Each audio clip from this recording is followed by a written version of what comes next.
Hello everyone, स्वागत है एक न्यू वीडियो में। आज का डेट है 21 फेब 2024। चलिए देख लेते हैं आज मार्केट में कैसे कामकाज किया गया और कौन सा लेवल इंपॉर्टेंट था और क्या मार्केट में बना। ठीक, सबसे पहले हम लोग निफ्टी का चार्ट देखेंगे और इसमें समझेंगे किस बेस पे मार्केट में आज काम किया गया।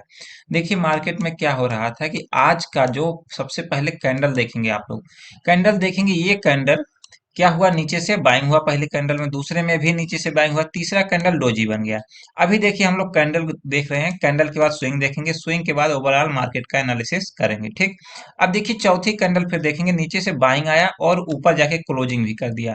तो ये ओवरऑल चार कैंडल एक क्या है, सेलिंग स्विंग आया, सेलिंग स्विंग आया। बट क्या बड़ा स्विंग है? नहीं, छोटा सेलिंग स्विंग है।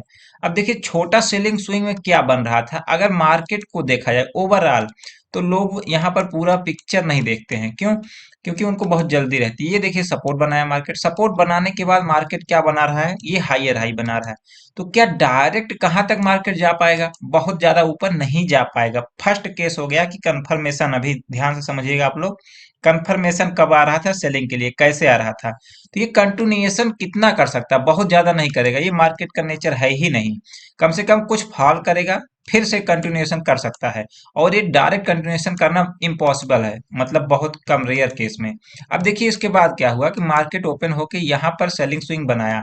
अब ये तो कंटिन्यूएशन में जा रहा था, फिर हालांकि जा भी सकता था, लेकिन क्या बना बिहेवियर हम लोग देखेंगे, उसके बाद ही तो समझेंगे। ये सेलिंग स्विंग आया, फिर से बाइंग स्विंग आया। बाइंग स्विंग को ऑब्जर्व करेंगे हम लोग पहले। तो यहां से देखेंगे स्ट्रॉन्ग कैंडल आया, ये वाला। ठीक, ये वाला कैंडल बहुत स्ट्रांग था। बट ये एक स्ट्रॉन्ग कैंडल से हम लोग को कंफर्मेशन थोड़ा ना जाएगा कि मार्केट आज ऊपर जाएगा या फिर नीचे जाएगा।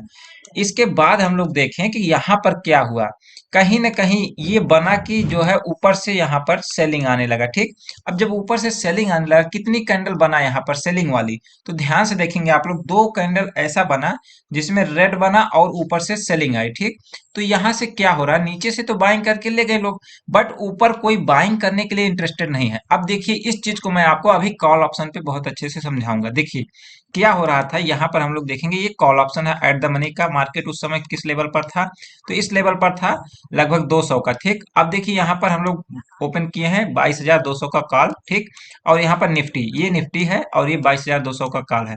अब देखेंगे आप लोग निफ्टी कहाँ पर चला गया, हाई लेवल पर चला गया। ठीक, ये सेलिंग आया, सेलिंग के बाद बाइंग आया, बाइंग आया, हाई लेवल पर निफ्टी चला गया, डेफिनेटली गया, आप लोग देख ही रहे हैं। तो यहाँ पर देखिए निफ्टी ये हाई लेवल पर चला गया। और इस कैंडल को मैं दोनों कर्सर देखिएगा आप, दोनों ऑप्शन चार्ट पे, तो यहाँ पर देखेंगे निफ्टी हाई पर है, बट ये कॉल ऑप्शन जो एट द मनी का है वो कहीं ना कहीं नीचे है। और इसका हाई यहाँ पर है और ये इतना नीचे है। अब देखिए आप लोग को यहाँ से खुद पता चलना चाहिए कि कॉल में बाइंग हो रही है या फिर पुट में बाइंग हो रही है। तो यहाँ पर सीधे तौर पे पता चल रहा है कि पुट में जो है बाइंग कहीं ना कहीं हो रही होगी, या फिर अभी किसी में बाइंग नहीं हो रही, कॉल में भी बाइंग नहीं हो रही, पुट में भी बाइंग नहीं हो रही है। तो यहाँ पर साइडवेज मार्केट है। बट निफ्टी ऊपर है तो कॉल ऊपर जाना चाहिए, डेफिनेटली यही तो रूल है। बट कॉल ऊपर नहीं जा पा रहा है, इसका मतलब क्या है, कोई तो ऐसा है जो ऊपर नहीं ले जाना चाहता या फिर ऊपर से सेलिंग कर रहा है। तो ये चीजें हैं कि कॉल में बाइंग लोग इंटरेस्टेड नहीं थे बड़े प्लेयर, इसलिए मार्केट आज फॉल करने वाला था। ये पहले से ऑब्जर्वेशन हो जाता है। अब देखिए पहला ये चीज हो गया कि ऑब्जर्वेशन, ये चीज हो गया कि कितना कंटिन्यूएशन कर सकता है, बहुत ज्यादा मार्केट कंटिन्यूएशन नहीं कर सकता है लगातार। तो ये पहला हो गया कि कंफर्मेशन लगातार कंटिन्यूएशन नहीं कर सकता है। दूसरा मैंने बताया कि यहाँ पर कॉल में बाइंग नहीं हो रही थी, ये दूसरा कंफर्मेशन आ गया। ठीक, अब ये दो कंफर्मेशन हो चुके हैं। इसके बाद देखेंगे हम लोग मार्केट में क्या बनना स्टार्ट हुआ। तो यहाँ पर जो है देखा जाए कि इस लेवल पर क्या हो रहा था कि उसके बाद देखेंगे कंफर्मेशन कब आया कि सेलिंग में जा सकता है, जब ये मार्केट देखेंगे आप लोग ध्यान से, ऊपरी लेवल पर, यहाँ पर ऊपरी लेवल पर सस्टेन नहीं कर पाया। अब देखिए अभी तक क्या बना, मार्केट एक सेलिंग स्विंग आया, बाइंग स्विंग आया, बट यहाँ पर क्या बना रहा था, अनसर्टेन बिहेवियर। और मैंने आपको कॉल में दिखाया भी कि मार्केट में बाइंग नहीं हो रही थी। तो एक बड़ी रेड कैंडल आई। अब देखिए बड़ी रेड कैंडल जब भी आती है किसी साइड का, जब भी बड़ी रेड कैंडल आती है तो मार्केट उस डायरेक्शन में जाता ही जाता है, चाहे थोड़ा जाए चाहे ज्यादा जाए। क्यों? क्योंकि ये ऑब्जर्वेशन है। अब देखिए यहाँ से क्या आया, मार्केट ये हाई पर था, यहाँ से एक ही कैंडल में पूरा लो पर आ गया।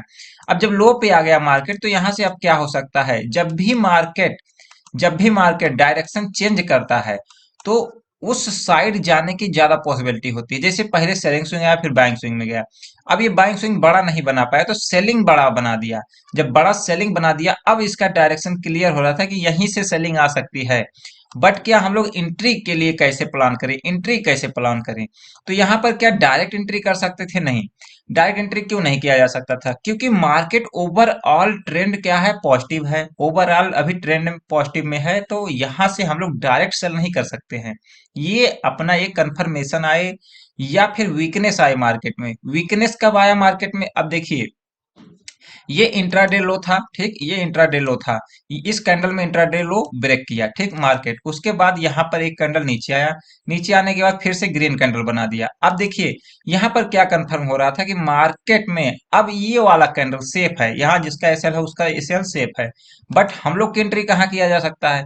तो हम लोग इंतजार कर रहे थे कि एक बाइंग स्विंग आ जाए, बट बाइंग स्विंग आ ही नहीं रहा था, छोटा बड़ा कुछ नहीं। तो ये ग्रीन कैंडल ही केवल आया, तो यहाँ से कंफर्मेशन फिर से बन रहा था कि अगर इसको लो तोड़ेगा तो हम लोग एंट्री करेंगे फिर से, और कम से कम टारगेट इस लेवल तक के लिए रखेंगे, ठीक। बट यहाँ पर क्या हुआ, हम लोग ट्रेड लिए भी, लेकिन ये फिर से रिवर्सल आ गया। जब ये रिवर्सल आ गया, स्ट्रॉन्ग रिवर्सल आ गया, तो हम लोग को एग्जिट करना पड़ा, ठीक। पहला ये केस बन गया, पहला ट्रेड बन गया। मैंने समझाया किस बेस पे लिया गया था। तो यहाँ पर अपना स्टॉप लॉस हिट हो गया। उसके बाद फिर से जब ये रेड कैंडल बना, इसी के आसपास देख रहे हैं कि ये वाला एसएल अभी सेफ है।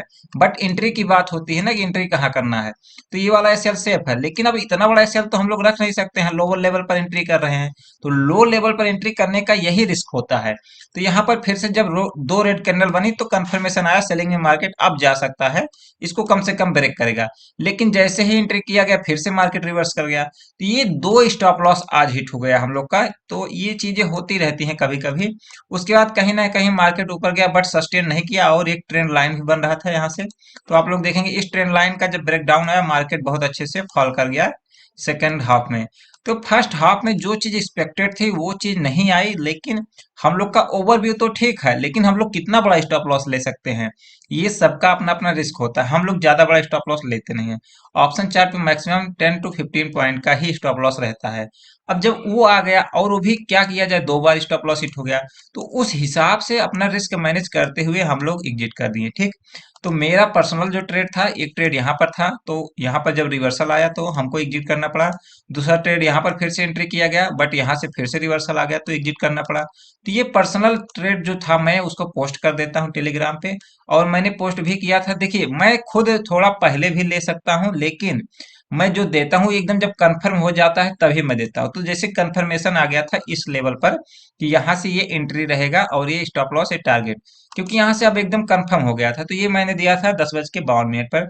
बट कहीं ना कहीं सेकंड कैंडल ही स्टॉप लॉस कर दिया था, तो मैंने बता दिया स्ट्रांग रिवर्सल हो गया है और स्टॉप लॉस हिट हो गया है, ठीक। तो उसके बाद ये ट्रेड दिया गया, जो कि मैं बता रहा था कंफर्मेशन के बाद ही देता हूं, तो कंफर्मेशन आ गया था।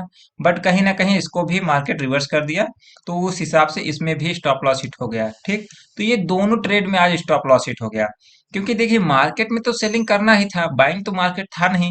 ओवरऑल जो पोजीशन बन रहा था वो सेलिंग का ही बन रहा था। लेकिन अब इतना टाइम पास करके मार्केट सेकेंड हाफ में गिरेगा, ये किसको पता था? ऐसा तो है नहीं कि हम लोग कितना ट्रेड कर सकते हैं। पहला ट्रेड लिए यहाँ पर जब स्टॉप लॉस हिट हो गया, दूसरा ट्रेड लिए फिर से स्टॉप लॉस हिट हो गया। अब क्या किया जा सकता है? पूरे दिन तो बैठ के देखा नहीं जा सकता है कि अब मार्केट गिरेगा, अब गिरेगा, तो वो चीजें नहीं होती हैं। जो ट्रेड का सिस्टम है अपना फर्स्ट हाफ वाला, हम लोग उसी को करते हैं फर्स्ट हाफ आवर में, ठीक। जैसे मॉर्निंग सेशन में ही करते हैं, 1 से 2 घंटे में ही अपना ट्रेड हो जाता है। तो ये सारी चीजें होती हैं। तो अब देखिए, स्टॉप लॉस हिट हो गया, कोई बात नहीं, लेकिन अब ये ट्रेंड जो मिस हुआ है, इसका लोगों को पछतावा रहता है कि यार ये चीज मिस हो गया। तो देखिए, हर चीज मैनेज नहीं किया जा सकता है। अब हो सकता है ये ट्रेंड में क्या है कि ये ट्रेड में हम लोग नहीं करते तो यहाँ पर ट्रेंड पकड़ते हैं, बट क्या है कि अब फर्स्ट हाफ में तो मार्केट को सेलिंग करना था, नहीं किया तो कोई बात नहीं भाई, सेकंड हाफ में किया। चलिए, ये सारी चीजें थी जो कुछ था हुआ। और मिलते हैं नेक्स्ट वीडियो में, तब तक के लिए देखते रहिए।